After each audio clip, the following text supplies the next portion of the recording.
This is the Fifth Estate Winning Headlines, your media police post coming to you from Nairobi, Kenya, from the Fort Hall School of Government. In this segment, we summarize some of the headlines you may have missed this morning. But we also take a look at some of the political pieces that we call cartoons in this country. Today is the 9th of June, 2022, and I am 2M. I am Miss Pope. And I am 2J, and in case you missed today's headlines, here they are. In the Daily Nation, ghosts of 2017 as MPs reject Chebukati laws. The Standard, end of 12th Parliament. The Star, Martha effect lifts Raila past Ruto, poll. And in the People Daily, MPs earn 2 billion shillings as term expires. I think we'll put the headlines aside for a moment and 2M, talk to us. Today, I'd like us to break down Raila's and Ruto's election promises. Yes.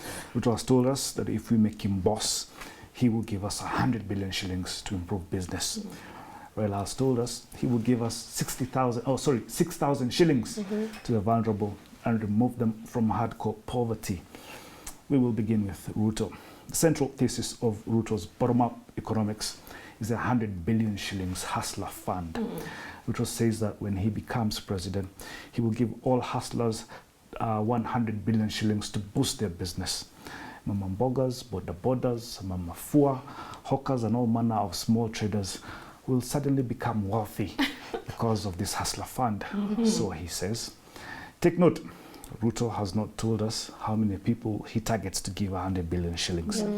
But since there is no job title such as hustler, we shall assume that everybody employed in the informal space is a hustler. After all, Ruto has told us he is targeting mama mbogas, boda bodas, hawkers, welders, watu ya car wash, and so forth. Excuse me. All these people belong to Kenya's informal workforce. Kenya has an informal workforce of about 16 million people. If you give 100 billion shillings to 12 million people, to 16 million people, if you gave 100 billion shillings to 16 million people, each would get 6,200 shillings a year. Wow. This translates to 516 shillings per month. This means that if Ruto becomes president, all of Kenya's hustlers will get 500 bob a month. Yes, you heard me right. 500 bob per month. But before we talk about that, I'd like to talk about Raila's 6,000 shilling promise. Raila has told us that he will give 6,000 shillings to 2.6 million households. How did he get to 2.6 million households, you may ask? The Kenya National Bureau of Statistics states that there are about 21% of Kenyans, or 10.1 million Kenyans, that earn less than 200 shillings a day, or 6,000 shillings a month. Each household has an average of 4 people. When you divide 10 million people by 4, you get 2.6 million households. If you give 6,000 shillings to a household of 4 people, each will get 1,500 bob a month. Wow. This means that if a household somewhere in Kibera or Mathare or Mukuru earns 6,000 bob a month, they will now earn 12,000 shillings a month. But it also means that in just 1 year, Kenya will have removed its hardcore poor from the poverty line. In fact, it would mean that the sufferer in Raila's government would earn 3 times more than a hustler in Ruto's government every year. Wow. But back to Ruto's 100 billion shilling hustler fund. If Ruto has promised Mama Mboga 500 shillings a month, it means Mama Mboga can only access credit to buy 5 cabbages. If Ruto has promised 500 bob per month to a newspaper vendor, it means your Gazeti guy can only access enough from Ruto to buy 8 newspapers a month. Wow. If Ruto has promised Mama Pima 500 bob a month to expand the business, it means Mama Pima can only stock 2 beers worth from the hustler fund. If Ruto has promised watu wa Kibadansky money to improve their food business, it means they can only buy them 2 packets of flour per month. In fact, the 500 Ruto has promised businesses is not even enough to fill a 14-seater matatu from Buruburu to the CBD. What's my point here? Everyone that has swallowed Bona Asifiwe's hustler gospel hook, line and sinker, you have sold your worth for 500 shillings. 500 shillings. You are that cheap. It's funny you say that. Because in Kenyan politics, nothing sells like money. Yes. We have become a nation of tenderpreneurs and fake gold traders. Yeah. It's almost synonymous with the word hustler, right? Yeah. Yes. But you know what sells more than money? Yeah. A ridiculous scandal. Yes. So today, I want to explain this mitumba fiasco to the public. Right. Because it has been taken out of context and it is making Baba look bad. Yes. What UDA have done is take advantage of a moment to sell us ridiculousness. Yes. Because sometimes ridiculousness is just easier to pull off than the truth. Yes. I'll give you a perfect example. Right. In 1936, a Copenhagen clothier called Christian Stroop had an overstock of hundreds of coats. Yeah. So he decided to skip all forms of advertising to entice customers, and he went straight into the absurd. Yeah. The story, as told by the media, explains how Mr. Stroop built scaffolding over the entirety of his 5-story shop and hung every single one of the coats on the outside of the building. Yes. So that the whole thing was covered from the sidewalk to the roof. There's a picture here for you to see. Yes.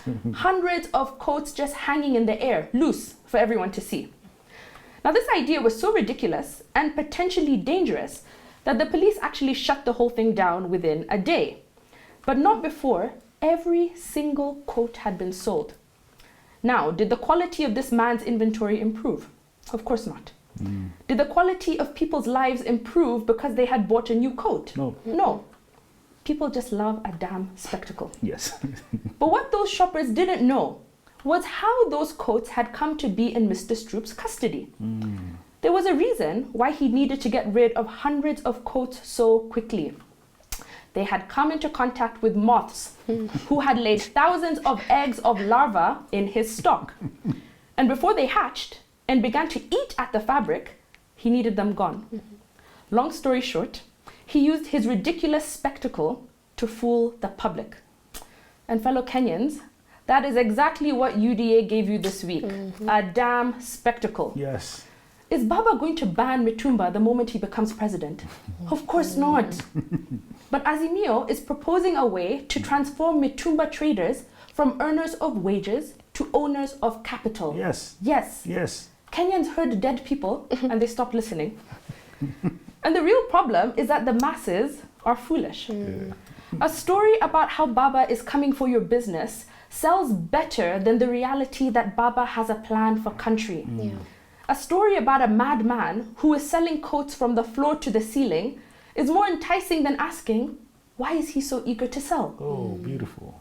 Prof. Mutahi always reminds us that if you take a hyena to the market, you will attract a crowd larger than the person who brings a goat. But in the end, the people will always buy the goat and not the hyena. True. UDA wants to keep you focused on the hyena until it's too late. Fellow Kenyans, please wake up. Absolutely. Interesting. Okay, so going by yesterday's poll by Infotrack, William Ruto seems to be on a declining trend. The poll reveals that Ruto's support across the country now stands at 38% against Raila's 42%. An earlier poll conducted in May by the same Infotrack indicated that Raila and Ruto had tied at 42%. Ruto's popularity therefore fell by 4 points in less than a month. The reason for this decline in Ruto's support could easily be attributed to his choice of running mate. Absolutely. Ruto basically looked in the mirror and chose himself. Raila, on the other hand, chose a leader with integrity and vision for country. A leader who not only appeals to the Gema nation, but the country as a whole. People feel safe and trust Martha Karua. And this is why the ground shifted in favor of Raila. Fact. Absolutely. However, could the Infotrack poll result be deceptive? I say this because polls can be misleading. This was the case in the 2016 United States presidential elections between Clinton and Trump. Most polls showed that Clinton was ahead and winning. They correctly predicted her popular vote, but underestimated Trump's support in key states. Trump won by 57%. It was the same case in the 1988 election between Michael Dukakis and George W. Bush. Michael would sometimes lead in the polls by 17 points, but the outcome of the election was totally different. Bush won with a big margin of 79%. Wow. Yeah. What is my point here? With only 60 days to the August 9th elections, candidates and voters alike should understand that polls can greatly differ from the actual results of an election. You will never know the price of a potato even the night before market day. Yes. Polls are just tools used to analyze political races. They are not a definite indication of the results of an election. To Baba the Fifth, therefore, be cautious not to have the polls fatten you for slaughter. Yes. Even in the Holy Bible, they fattened a lamb. The fat lamb believed it was the best until they sacrificed it. The ancient tribes did the same thing. They looked for the finest human being. They fed him, oiled him, and elevated his ego. Yes. And when the time was ripe, they offered him to the gods. Now, William Ruto has been leading in the polls for 4 years. Yes. Have the polls been fattening him for slaughter come August 9th? Yes. Has he been well fed, Yes. oiled, Yes. and this has elevated his ego? Yeah. Perhaps the day of slaughter is approaching, and approaching fast. Oh, yes. It's beautiful, but I also want to remind Kenyans that 2013, the 2013 election, Raila had been leading for months on end until tyranny of numbers showed up. Yeah. And thereafter, 2 months the election, it showed Uhuru was leading. We are now exactly 2 months the election. Raila has flipped the script on Ruto. Ruto has been leading for the past 4 years. 4 years. 4 years he's been leading, Yeah. and now the script has flipped. Let's see if Baba will maintain. the All tempo. because of the Martha effect, right? It's Yes. a real thing. Precisely. All right, so on that note, we have a 3-part criteria that we use to judge the headlines by. We ask ourselves, is the headline topical or speculative, repetitive or groundbreaking, and finally thoughtful or just plain lazy? I would like to suggest that we toss the star. I think we've just discussed the poll itself. I don't think we need further information from the star. Okay. We will toss the Daily Nation. However, we will put Chebukati on notice. Oh, yes. I think CJ Kome said the same thing. Yeah. If you have not rectified those same mistakes that came to bite us in 2017, I think the Supreme Court is dog whistling Yeah. and telling you they will not hesitate to nullify and then blame you. Yes, Yeah. So Chebukati, put you on notice. absolutely. The Standard, end of the 12th Parliament, I quite like that. Yes. Short, sweet. To the point. Yeah, but then they're telling us, and then we do what? It's the end of the 12th Parliament. I mean, I don't know. everybody knows it's the end. I mean, Maybe Kenyans need to ask themselves, what has your MP done for you? As you head to the polls, ask yourself that question as you select your new MP. However, I think we toss all the headlines and give the winning headline to the Standard. okay, 2M, I absolutely. accept your objections, but I think the headline is nice, short and sweet. I actually agree with you. I was just being devil's advocate. Okay, fine. You feel, so what do we do now? What's your point? All right. So on that note, we have a winning headline from the Standard. I will leave you with a very simple quote. In light of Azimio launching their manifesto today, I believe that are they Kenya Kwanza or UDA? They haven't decided which flag they're, You don't have to call them. whatever they are. Yeah. I think that I saw on Twitter they're going to copy paste Yeah. the Azimio manifesto and launch it on the 27th of June. You should call them the Fellowship of Deplorables. Right. In the meantime, I will leave you with a quote that says, "Everything that becomes true starts with a manifesto." So congratulations to Azimio for launching their fantastic manifesto this week. Don't forget, you can find us on your TV screens. We are also on Pang Free to Air, Go TV, and Star Times. Have a lovely evening, and we will see you tomorrow. God bless.